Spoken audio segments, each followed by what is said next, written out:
Ladies and gentlemen, the President of the United States, accompanied by the Vice President of the United States.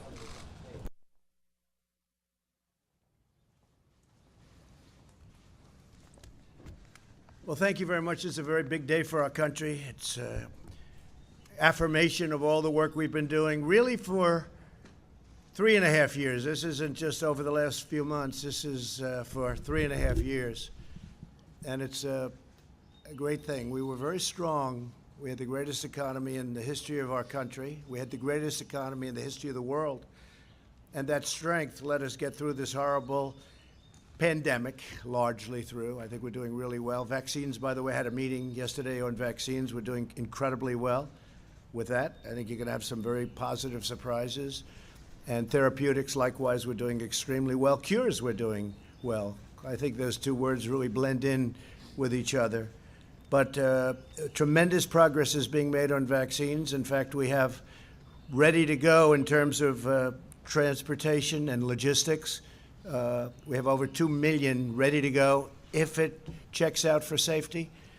And it's also, the nice part is we have 4 companies, I guess you could even say 7 or 8 companies that are doing some similar and some very different on the vaccine front, and some similar and some somewhat different on the therapeutic front.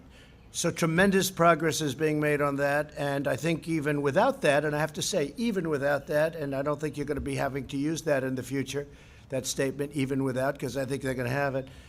But we're going to be back, and we're opening our country, and I hope that the lockdown governors, I don't know why they continue to lock down, because if you look at Georgia, if you look at Florida, if you look at South Carolina, if you look at so many different places that have opened up, I don't want to name all of them, but the ones that are most energetic about opening, they are doing tremendous business, and that this is what these numbers are all about. And you have to remember one other thing very importantly. I think it's extremely important for you to remember that many of our states are closed or almost closed. Some of the big ones, New York, New Jersey, they're starting now to get open, I hope. And I hope they also use our National Guard. Call me. We'll be ready for them so fast their heads will spin. We did it in Minnesota. In Minneapolis, we were incredible. They were ripping that place apart. I love it. We had such success there. And they were ripping it apart. And I called the governor, and the National Guard went in. And one night, it was over. You don't see the problem in Minnesota now at all, not even a little bit. You take a look at a great city, just a great city, Minneapolis, and it was under siege like nobody's ever seen, where people are running from a police department, the great police, and they were told to. They didn't want to run. They were told to. It's bad governing, and I'm not blaming the governor. I'm blaming the mayor. But we want to get all of this finished. This is a great tribute. What we're announcing today is a tremendous tribute to equality. We're bringing our jobs back. You know, when we had our tremendous numbers, and when we had, just prior to the China plague that floated in, we had numbers the best in history for African American, for Hispanic American, and for Asian American, and for everybody. Best for women, best for people without a diploma, young people without a diploma. I mean, so many different categories. Our numbers were the best in almost every category. We had the most people working in the history of our country, almost 160 million people. We were never even close to that. So we had things that we were doing so well, and then it came in, but we're going to be back there. I think we're going to actually be back higher next year than ever before. And the only thing that can stop us is bad policy. Frankly, left-wing, bad policy of raising taxes and Green New Deals and all of the things that you have been writing about long and hard.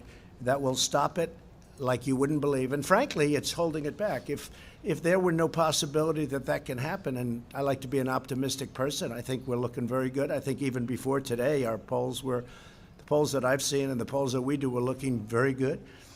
But if we didn't have the possibility of having massively higher taxes like the Democrats want to do, and Green New Deals, which are totally ridiculous, frankly, ridiculous, and I'm a big environmentalist. I believe strongly in taking care of our environment. We have the cleanest air we've ever had, like over the modern era, which, let's say you go back 30 years, We have the cleanest air, the cleanest water we've ever had. We're setting all sorts of really good environmental records. We're very proud of that.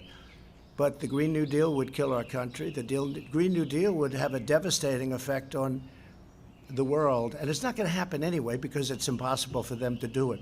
If you ever look at what they want to do under the Green New Deal, it's like baby talk. But we are doing something that this was an important day because this shows that what we've been doing is right. And the reason it's been and is so good is because the body was strong. Our body was so powerful that we could actually close our country, save millions of lives, stop people very early on from China from coming in, because we stopped early, at the end of January, very early, people coming from China who were infected coming into our country. It was a very hard decision to make. Almost nobody wanted me to make it. I would almost say nobody wanted me to make it. But we made that decision, and even my enemy said that was an extremely important. We saved tens of thousands of lives with that decision. So we did a lot of things, and then we really ended up with empty cupboards. We went into a ventilator period that the likes of which nobody's seen since the Second World War. We mobilized. Nobody's ever seen anything like it. And then we did tests. We're over 20 million, or very close, but I think we're over 20 million tests, more than anybody in the world. Germany is at about at 4, and South Korea is at 3.5. We're over 20. And by the way, when you do more testing, you have more cases. We have more cases than anybody because we do more testing than anybody. It's pretty simple. But this is outstanding what's happened today. Now, they thought the number would be a loss of 9 million jobs, and it was a gain of almost 3 million jobs. Nobody's ever seen anything. I think it was incredible in a couple of ways. Number one, the numbers are great, and this leads us on to a long period of growth. We'll go back to having the greatest economy anywhere in the world, nothing close. And I think we're going to have a very good upcoming few months. I think you're going to have a very good August, very good July, but a spectacular, maybe spectacular September, but a spectacular October, November, December, and next year is going to be one of the best years we've ever had economically. And if you look at the numbers, they bear it out. But we were strong. It's sort of like when you go in for an operation, if a person is healthy, we were healthy. We had the greatest economy in the world. We went in for an operation. We closed our country down. We closed it down. We saved possibly 2 million, 2.5 million lives. Now, it could have been 1 million lives. I don't think anything less than that. But if you think we're at 105 million today, the 105,000 today, that would mean at the lowest number, it would be 10 times that amount. And I think everybody believes the least, if we went herd, as they say. And if you look at Brazil, they're having a very hard time. And by the way, they kept bringing up Sweden. It's come back to haunt Sweden. Sweden's having a terrible time. If we did that, we would have lost 1 million, 1.5 million, maybe even 2.5 million or more lives. So we're at 105,000 lives. Big move closing it up. We also closed it up to Europe. Europe became very infected from China. A gift from China, not good. They should have stopped it. They should have stopped it at the source.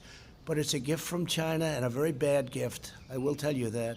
And you do say, how come at Wuhan, where it started, and they were they were in bad trouble, but it didn't go to any other parts. It didn't go to Beijing. It didn't go to other parts of China. Then you say, how come it came out to Europe, to the world, to the United States? So it didn't go to China. They stopped it cold. They knew it was a problem.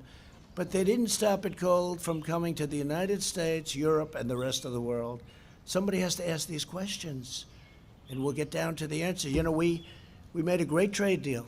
Great. They're going to buy $250 billion worth of product. And by the way, they are online. They're doing okay. But the ink wasn't dry on that deal when the plague floated in. What's going on? A plague is floating in from China. What's going on? So the ink wasn't dry. So I guess I view the trade deal a little bit differently than I did 3 months ago. It's a great deal. I will say they are buying a lot from us, and in that way I respect. And getting along with China would be a good thing. I don't know if that's going to happen. I'll let you know. We'll let you know. I think they want to get along very much with us. But We built a tremendous thing, a tremendous power platform. So when it got ill, when we had a problem, we were able to cut it off, stop it, just like this. Stop it. Keep everyone inside, keep them away, keep them together, away, uninfected. And we saved millions of lives. And now we're opening, and we're opening with a bang. And we've been talking about the V. This is better than a V. This is a rocket ship. This is far better than a V. A V is wonderful. A V is this. They were talking about, will it be a V, a U, an L? They had no idea. And I was watching one of the shows, and I have great respect for the people. And they said, will it be 9 million in job losses? Will it be, what will be the number be? Will it be, are they going to report record numbers? Will we break 20%? What will the number be? And, you know, I don't know. Because we were in, and I don't think we're in that territory anymore, we were in uncharted territory. Nobody's ever had a situation like that. So the number was 9 million, and one of the people was getting, no, I think it's going to be 10 million. That's 10 million negative losses. And then somebody else said, no, we think it's going to be 8.7, 9.2. No, everyone was right around that number.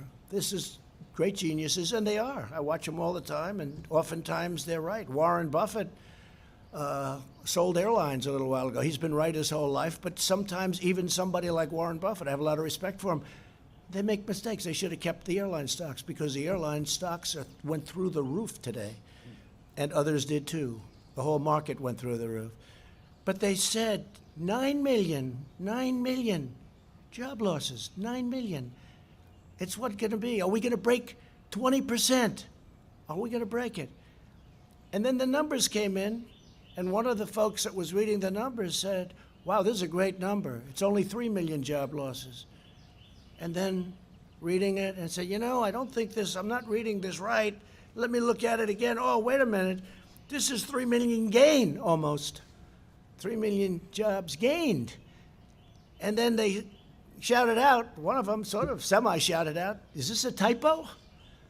I think it was probably the greatest miscalculation in the history of business shows, talking about Wall Street. And that's okay. But one of the reasons we're in this position is because we had such a strong foundation. So we were able to close our country, save millions of lives, open, and now the trajectory is great. Don't forget, New York is barely included, and that's one of our big ones. California is barely included because they're not open, and they should open. By the way, the mayor of Los Angeles wants to keep this thing closed for a long time. Look at what's going on in Florida. It's incredible. The job the governor of Florida has done, it's incredible. The numbers they're doing. You've got to open it up, and you do social distancing, and you wear masks if you want, and you do things. You can do a lot of things. You're getting closer together. Even you, I notice you're starting to get much closer together. It looks much better, I must say. You're not all the way there yet, but you'll be there soon. But it's a tremendous thing that happened, and the reason it happened is because we had a really strong patient. We had a patient that was so powerful, so strong, that we could close it and open it. And I give it this analogy. Somebody told me yesterday, it was Larry Kudlow. He said, sir, this is like a hurricane. And we were worried. We didn't know, is this going to be a hurricane or a major, major recession? A major recession that's not artificially caused, because this was artificially closed. We just said, boom, closed. And everything just stopped. And also, you know what else stopped? Big numbers on death by doing it. And that's why I had to do it. We've made every decision correctly. But it was like we stopped. So it was an artificial closing. And then what happened, very incredibly, is the numbers go, and Larry was saying that with a hurricane, you have a horrible hurricane in Florida or Texas, and it's devastating. And then the hurricane goes away, and within 2 hours, everyone's rebuilding and fixing and cleaning and cutting their grass. And I've seen it in Texas. I've seen it everywhere. Texas had a massive one, Louisiana, hurricanes, Florida, hurricanes. But what happens is right after the hurricane, boom, and this is what this is. This isn't a terrible recession. I don't even mention the D word. I don't talk about the D word. I don't want to talk about it because every time somebody even mentions it, I don't like the D word. But if you had a really, really big, bad recession, it could take 10, 12. How long did it take? In 1929, it took many years to recover from that. How long? 10 years. Yeah, 10. I heard 10. I think longer than 10, but that's okay. I heard 14, 15 years. Larry says 10, so let's go with 10. But it takes a long time to recover. But a hurricane, you're back in business in 1 day, 2 days, 3 days, and it's devastating and it's hard. And this was a hurricane. And it's going to get better fast because a lot of the numbers that you see, they're early numbers. They're not even from this last month. And by the way, speaking of that, you had the greatest 50-day rally in the history of our exchanges. The greatest 50-day rally. And we have a lot of protesters. And we have something else, right? We have something else. We have a pandemic. We've made tremendous progress, really on both. If you look at where we've come on both, we've made tremendous progress on both. Tremendous progress. But you're looking, and the people are now starting to return to work. So it's been an incredible thing to see. It's been a beautiful thing to see. The experts predicted that the economy would lose tremendous numbers of jobs. And, of course, from the beginning it has, but you're going to see how fast that's made up. I'm telling you, next year, unless something happens where the wrong people get in here, this can turn around. Your 401ks will go down to numbers. If people didn't get rid of stocks in their 401ks, they're almost even. Think of it. With a pandemic and with one of the worst things that's ever happened, our country has never lost 105,000 people. Whether it's World Trade Center, which was 2,900, or Pearl Harbor, which was less than that. We've never lost anything close to this. But it's not only our country, it's the whole world. The world is suffering so badly. 186 countries at this moment. And that affects us too. But we're a positive force. We're the key to the world, in a sense. And the fact that we're doing well, I see already they're starting to do much better in other parts of the world. That's a great thing because we're working with the world. And we'll work with China, too. We'll work with everybody. But what happened should have never happened.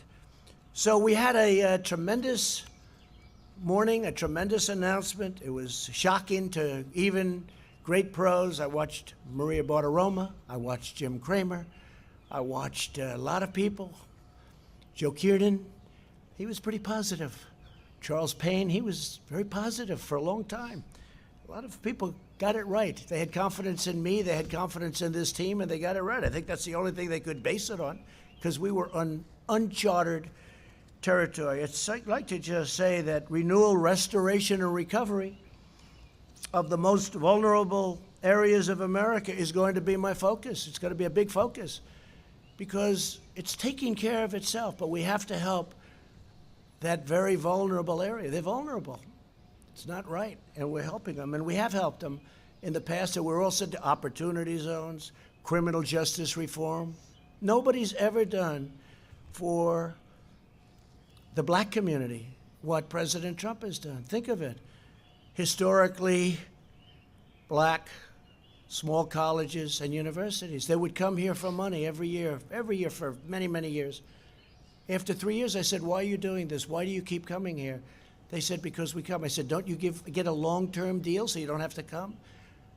The head of one of the very respected colleges looked at me and said, sir, we're like beggars. Every year we have to come to Washington and beg for money. I said, you should have a long-term deal.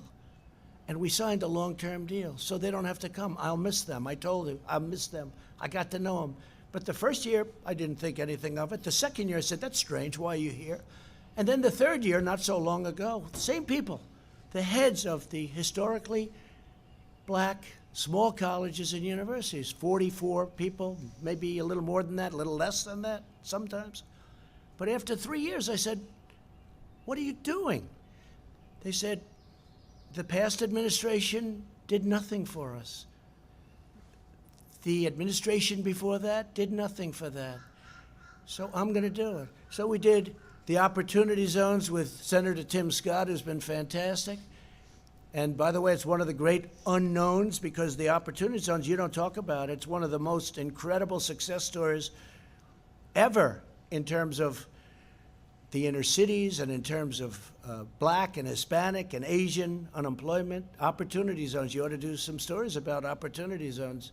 Billions and billions of dollars of private money are being invested in putting people to work and getting money that they've never made before. So it's been really a terrific thing. It's now time for us to work together as we rebuild, renew, and recover the great promise of America. And that's true. We're going to work together. It'll all work out.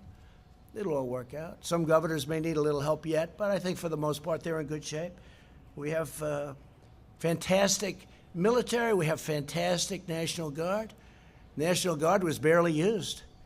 And these people have done an unbelievable job. They helped the Secret Service at Washington. Secret Service, by the way, are unbelievable. The job they did at the White House is unbelievable. There was never any form of like, oh, gee, this sounds dangerous. All I could see is what I was seeing on television. But they were outside, and the Secret Service was incredible. But we were also helped by the D.C. police, and we were helped by the National Guard. Was unbelievable. They came in, and this was like a piece of cake. And I really am suggesting, because if you look at Minnesota and the great success we had there and other places, I'm suggesting to some of these governors that are too proud in New York, I mean, you see what's going on there. Don't be proud. Get the job done. You'll end up looking much better in the end. Call in the National Guard. Call me. We'll have so many people, more people than you have to dominate the streets. You can't let what's happening happen. It's called dominate the streets. You can't let that happen in New York where they're breaking into stores and all of the things. And by the way, hurting many small businesses. You can't let it happen. Equal justice under the law must mean that every American receives equal treatment in every encounter with law enforcement, regardless of race, color, gender, or creed. They have to receive fair treatment from law enforcement. They have to receive it. We all saw what happened last week. We can't let that happen. Hopefully George is looking down right now and saying, there's a great thing that's happening for our country. There's a great day for him. It's a great day for everybody. This is a great day for everybody. This is a great, great day in terms of equality. It's really what our Constitution requires, and it's what our country is all about. I just want to finish by saying, to save the economy, we passed several pieces of critical legislation totaling many trillions of dollars, meaning 3. We're set up to do more if we want. I think we should, because we are dominant. For many years, as a bystander, but somebody that loved government, somebody that loved this country, I would watch and study and see, and just, when I say study, naturally study by watching. But if you go back, China was going to catch us in 2019. And that was like a given. You go back 5 years, 6 years, 7 years. It was always, yeah, China will catch America, catch the United States, and in 2019, and then it'll become the dominant economy. Never happened. It's not going to happen. We dominated them over the last year and a half, 2 years. We took in tens of billions of dollars in tariffs that they paid for. I gave some of that money, just a small fraction, to our farmers, which made them whole, more than whole. That's why they're all in business. Made them more than whole, and it came right out of the tariff money. And the reason we didn't pay is because China devalued their currency, and they paid. Plus, they also put additional money to it. Because if they didn't do that, nobody would have bought their product. We made a great deal because of that. That's the only reason we're able to make a good deal, because of the possibility of tariffs. Because China has taken tremendous advantage of the United States. We helped rebuild China. We gave them $500 billion a year. How stupid are the people that represented our country with China and many other countries. But that's all changing. And it was in the process of changing very big. Again, China had a very bad year before the plague.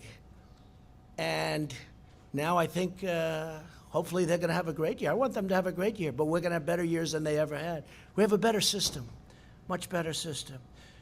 We made Americans sure of themselves, and we took care of families. We gave benefits, and we sent $1,200 to every individual making less than $75,000 and $4,000 almost dollars to every family of four earning less than $150,000. That's a lot, isn't it? You know, when you think 150, but that's what's happening with our country. If you look at other countries, even countries that you think they're doing well, they don't talk about 150,000 as being median. $150,000. That's tremendous. That's a great tribute to the people of our country. The job surge that we're seeing right now is widespread. Leisure and hospitality added 1.2 million jobs. Construction jobs are up, listen to this, 464,000. Education and health services rose 424,000. Retail trade is up 368,000. And here's the one I like the best. Remember, previous administration, that you need a magic wand for manufacturing. Manufacturing, which we had up to 600,000 jobs prior to the plague, manufacturing rose to 225,000 jobs, up by.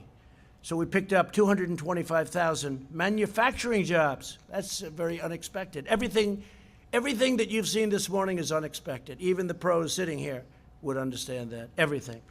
We also smashed expectations on the unemployment rate. The prediction was that the unemployment rate would rise to over 20%, and instead it dropped to around a little more than 13%, slight difference. And this time the greatest comeback in American history. Today is probably, if you think of it, the greatest comeback in American history. But it's not going to stop here. It's going to keep going because so many places are closed. I was watching our great vice president today being interviewed on CNBC. He did a phenomenal job, and he made a statement. He said, this is not going to stop, and 100%. He's always attributing everything to me, but I'll attribute this statement to him. He said, it's not going to stop because the numbers that you're looking at don't include all of those states that are closed. They haven't even opened yet. We're going to be stronger than we were when we were riding high. And our stock market is it's just short of an all-time high. I've had 144 all-time high stock markets during a 3.5-year period. Nobody's ever come close to that, and we're going to do it again. But it's going to be even stronger than last time. When I would say that to you 2-3 months ago, I could see what's happened. I have a good feel. I've always done well with numbers, but I had a feel for it. I said it even the other day. I was saying, I think we're going to have a tremendous next year. I think it's going to be a phenomenal next year. I didn't know it would start this quickly. I thought we'd start in August, September, but it started very early. Amazing. It's an amazing thing, but it means that they're likely to return, and all of these jobs that we're talking about now aren't even included because some of our biggest places aren't opened. They're opening up now. I think New York's opening up like as of today, and that's one of our big ones. New Jersey. They're all working hard. The governors are all working hard. To save millions of American lives, we took that unnecessary evil, we took it out of the equation. We had to do what we did. We had a very, very strong push not to do anything. We would have lost so many people. But very importantly, the economy wouldn't have been as good as it is because nobody expected this. I don't think there's anybody sitting here that can say, I want to see it on tape, as opposed to just say, oh, I did that. But some were predicting pretty good numbers, people I mentioned.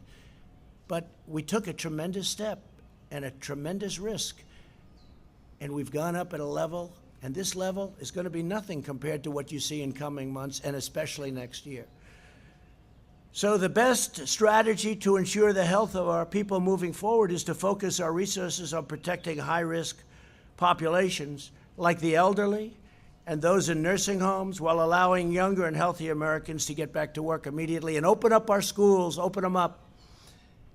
We understand this disease now. We didn't understand it. Nobody's ever seen it before. It's very tough, very contagious, very mean to certain people. We've learned a lot. We didn't know. Nobody knew anything about it. But we learned a lot. And I have to thank everybody for working so hard. Jared and Mike and the task force and all of the people, the admiral, the general. They were saying, oh, you should use admirals. I said, I did. You should use generals. I said, I did. Used them both. We had some incredible people on the task force. The job they did in getting ventilators built by the thousands, we're giving to Nigeria, to France, to Spain, to Italy, to many, many countries, to UK, they're having a hard time.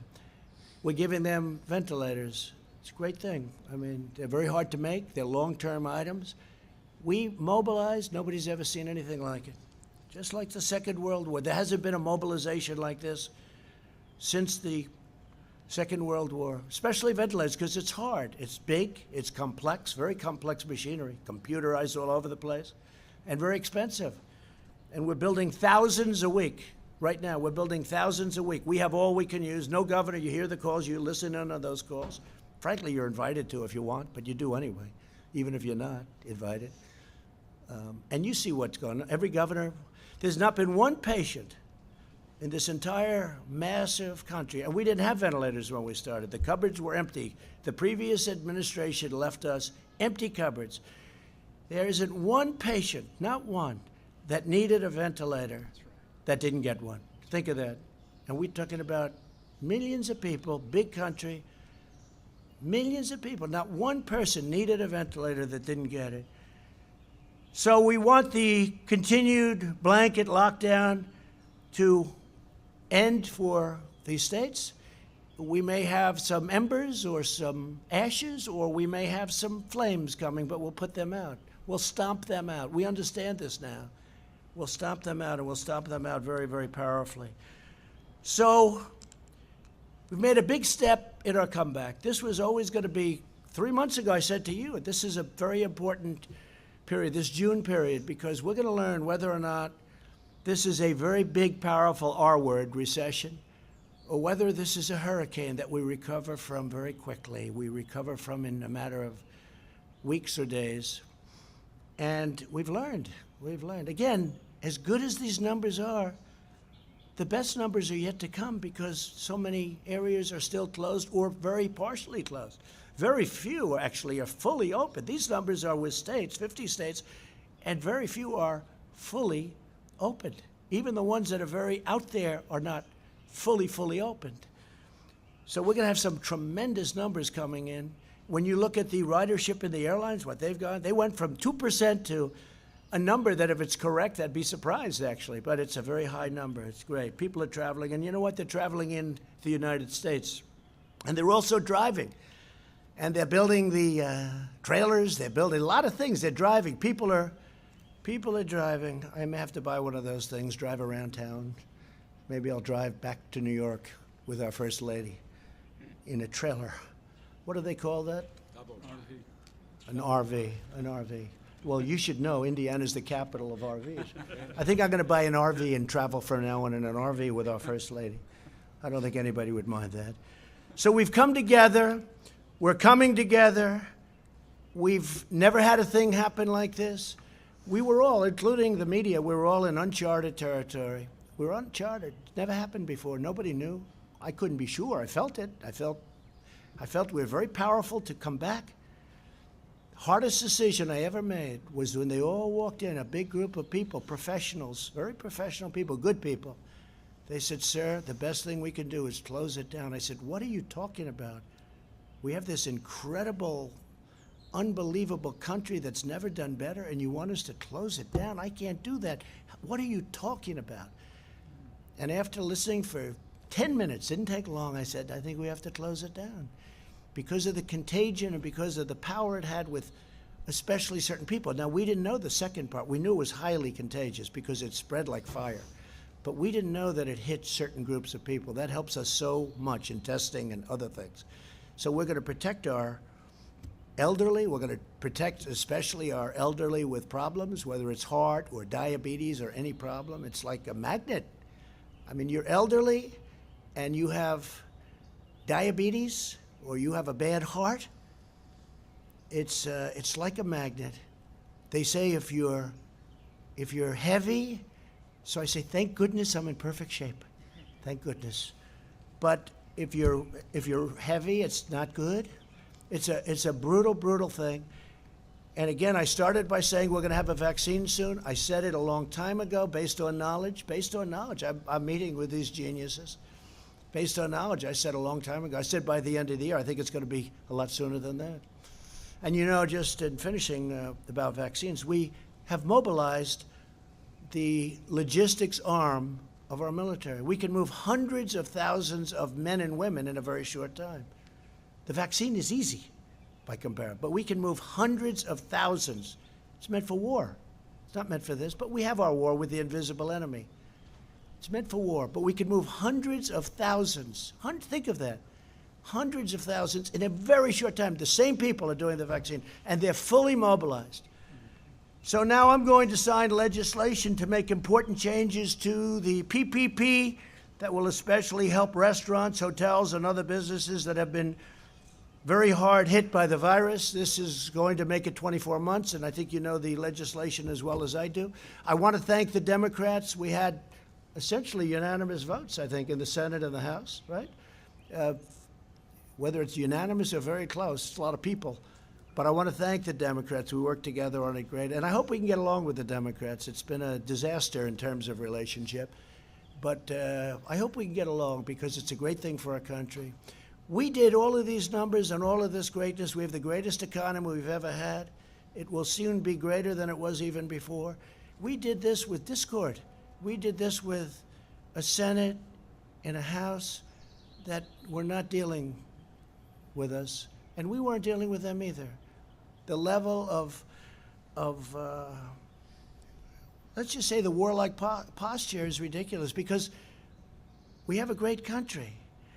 It would make a difference if we could get along. And maybe we can and maybe we can't. I mean, there are a lot of differences. We want low taxes. We want closed borders. We want people to come in, but they have to come in through merit. They want open borders. You can't have open borders, especially now when you have a pandemic. We set a record, by the way, on our southern border. The wall, which you never hear about, is up to 210 miles long. And one of the reasons we're setting a record is we have so much wall built. And we'll have it up to almost 500 miles very early next year. By the end of this year, we'll be over 400 miles. We're up to 210 miles of serious wall. This is a wall that people aren't penetrating. This is a very, very powerful wall. Going to be up there a long time. And it's saved us a lot of anguish and grief, but you don't hear about that. One of the hardest things I've ever had to do is get the money necessary, which is billions of dollars, from a party that was totally opposed to it. They gave me other things. The military we could rebuild wasn't easy in terms of that. That's not their natural instinct. But for the wall, no, you can't have it, can't have it, can't have it. We had 9 court cases on the wall, but we won and we got it. And now nobody talks about it. Nobody even talks about it. But it's great for our country. We have to have borders. And I've said often, I said long before I won on that great November day. It seems like a long time ago, 2016. I said, if you don't have borders, you don't have a country. So we have a lot of things to work with the Democrats. If we could work along with them, it would be great. If we don't, we're going to do great as a country anyway. We're going to do great anyway. But if we could work along with the Democrats, and I'm open to it. People say I wouldn't be open. Why would I be open? They did things that they should have never done. And you know what I'm talking about. Should have never done. But I'm totally open to it. But we could go even steps further. But it's already been historic. Nobody has done more in 3.5 years than this administration has done. Nobody has come close to doing the things we've done. We've rebuilt our military. We've cut regulations at a level that nobody's even come close to. And that's whether it's 4 years, 8 years, or in one case, even more than that. Nobody's done anything close. Regulations, low taxes, rebuilt military, take care of our vets. We got choice approved for the vets.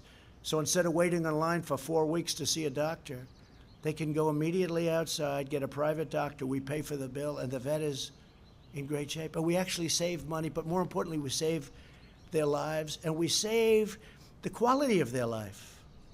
They were dying. They would come onto a line, they'd have to wait 4 or 5 weeks, they wouldn't be very sick. By the time they see the doctor, they'd be terminally ill. We don't have that anymore. You don't hear any bad stories about the vets anymore. That doesn't mean go out and find them, because tonight you'll be traveling all over the world looking for an unhappy vet. And we got accountability because we had a lot of bad people in the VA. It's called VA accountability, where we can now fire people that don't treat our vets good. We have sadists, we have thieves, we have a lot of bad people. And we can now, it's called VA accountability. Almost 50 years they've been trying to get it.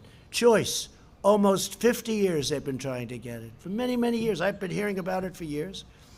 They've been trying to get VA choice. Choice means you can have a choice of a doctor.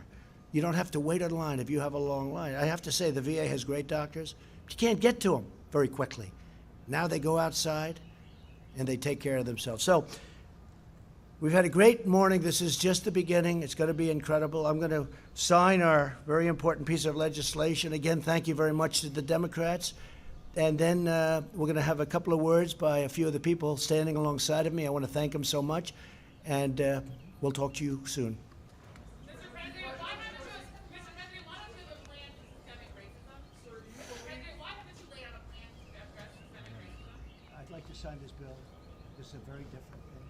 And by the way, what's happened to our country and what you now see, it's been happening, is the greatest thing that can happen for race relations, for the African American community, for the Asian American, for the Hispanic American community, for women, for everything. What's your plan? Because our country is so strong, and that's what my plan is. We're going to have the strongest economy in the world. We almost are there now.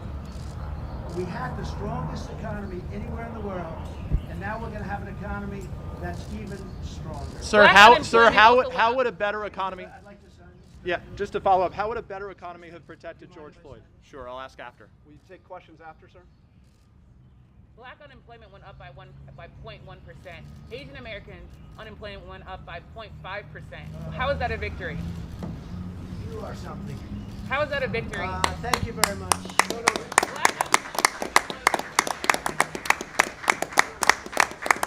I have to say, though, it's been an honor. This is such a great achievement. Feel so good about it. This is just the beginning. The best is yet to come. Mike, would you say a few words, please?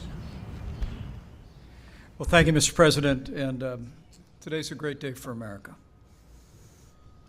The American comeback begins today. And, Mr. President, it is a tribute to the strong decisions that you made early on to put the health of America first, from suspending all travel from China to calling on the American people to embrace the kind of mitigation practices to practice social distancing, to endure 45 days to slow the spread. The way you worked in a bipartisan way, we want to thank members of both parties in the Congress for working with us to provide relief for families, small businesses, and enterprises across the country. Today's numbers, historic as they are a testament to the leadership that you've provided, Mr. President, on mitigation, on recovery, and as you directed the White House Coronavirus Task Force. They're also a tribute to the fact that states across the country, now all 50 states, are reopening our country. Even before we came to the end of the 45 days, you directed us to give guidance to state governors and all the states and territories to safely and responsibly reopen. And now all of our states are in the process of doing that. It's remarkable to think that 2.5 million jobs and declining unemployment number actually dates to surveys done in mid-May. Mr. President, it's remarkable that we can see all across the country that this is a snapshot today of the comeback that was taking place the better part of a month ago. But because of the guidance you gave to the American people in mitigation, and because of the recovery efforts that bipartisan members of Congress supported at your direction, and ultimately because we are reopening the country, we've begun a great American comeback. So I want to thank you, Mr. President. I want to thank members of Congress that were with us. I join you in thanking all of the incredible healthcare workers across the country, including our team on the task force and health officials at every level, governors that have been our partners. But ultimately, today is a tribute to the American people. Mr. President, I know that you've said again and again this morning that it was because the patient was strong in the beginning, because the policies that you put into place to cut taxes, roll back regulation, unleash American energy, fight for free and fair trade, we created more than 7 million jobs. And today, the strength and resilience of the American people is shining through. And this is their day. Congratulations, America. The comeback begins. Thank you, Mike. And I think very importantly, because it's a great state and you have so many great states involved with energy, but we had basically a disaster just a month ago. We had a disaster with respect to energy. It was down to zero. It was worthless. And that's 5 million jobs, maybe much more than that indirectly, probably close to 10 million jobs, energy jobs in Texas and North Dakota and Oklahoma and many other states. New Mexico, great state, great energy state it's become. And we saved that industry in a short period of time. And you know who helped us? Saudi Arabia and Russia. And then we got Mexico to do what they really had to do. And I want to thank the president of Mexico. He was terrific. In the end, he was terrific. But we saved the energy industry. That would have been catastrophic to lose it. And now it's up to almost $40 a barrel. And people would have said that's impossible. But we got Saudi Arabia, Russia, and others to cut back very substantially. OPEC plus. We call it OPEC plus. But they were the leaders. And we appreciate that very much. Could I ask Kevin and Larry to say a few words, please? Thank you, sir. I'll be brief as I can. I know it's pretty darn hot. I haven't noticed it. Is it hot? Nobody hot. You're pretty good at it. So, preceding this number were a number of green shoots, as we call them in economics or finance. And as the president has mentioned, things like Apple mobility, traveling indexes, the housing applications for new homes are skyrocketing. New businesses and new business applications are skyrocketing. So we've seen a lot of pieces of evidence. The key to today's number, 2.5 million payrolls and 3.8 million households from which the unemployment comes. The key is that those who were temporarily laid off have gone back to work, 3 million some odd. And that's because of the reopening, and that's because of the success of the president and vice president's mitigation policies, which had to be taken. Now the reopening begins. Here's a footnote. At May 12th, for the week the survey was taken, a little less than 50% of small businesses had reopened. According to the Chamber of Commerce, the most recent number in late May, early June, 80%, 79% of small business have reopened. So we're going to see more continued progress in the June jobs numbers when they come out. And I want to add also, my friend and colleague, Secretary Steven Mnuchin's leadership on the payroll protection program has kept people on temporary call, have kept them furloughed, but they knew they were going to come back. The PPP has distributed $510 billion and has probably saved as much as 50 million jobs. And overall, we've extended tax rebates and other payments, 159 million Americans for nearly $275 billion. The rescue package works. It was the largest in American history. Now, we are seeing weekly unemployment claims coming down, continued claims coming down. The 13.3% unemployment rate has come down. And I think, as the president has noted, these trends will continue. This was a sharp, tough, heartbreaking pandemic contraction. It's not a typical economic contraction. It was like a bad hurricane or a bad snowstorm. There's a lot of heartache in that, and there's a lot of hardship in that, absolutely. But they're sharp and fast, and they recover fast. And we are beginning to see this rapid recovery, which I believe will extend well into the third quarter and the fourth quarter. We're still looking for some 20% economic growth in Qs 3 and 4, and a big number in 2021 as we move forward with presidential policies of lower taxes and regulations and energy and fair and reciprocal trade deals that created a phenomenal economy before the pandemic and can recreate and rebuild that phenomenal economy afterwards.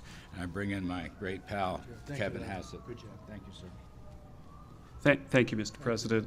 And today is a historic day, but as you remind us, there's still a lot of work left to do. That there were 18 million people that said that they expected to be reemployed. 3 million of them came back, and it shocked economists that it happened so fast.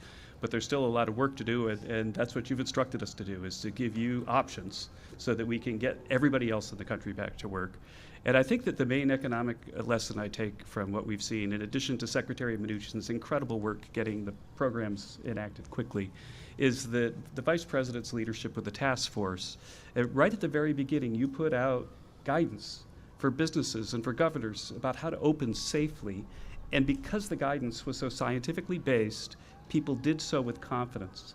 And you would never have a jobs number like what we saw today without the confidence that I think was generated by your leadership, Mr. Vice President, and Dr. Birx and the rest of her team. So thank you so much for your service, sir. Thank you. Thank you very much. I just want to add, we'll be going for a payroll tax cut. We think that'll be incredible in terms of what we're doing because, again, we're going to be bigger, stronger, better than we ever were.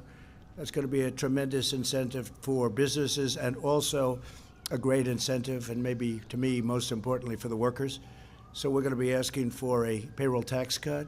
We'll be asking for additional stimulus money because once we get this going, it'll be far bigger and far better than we've ever seen in this country. That includes as of 3 or 4 months ago when everyone thought it was great, and it was great.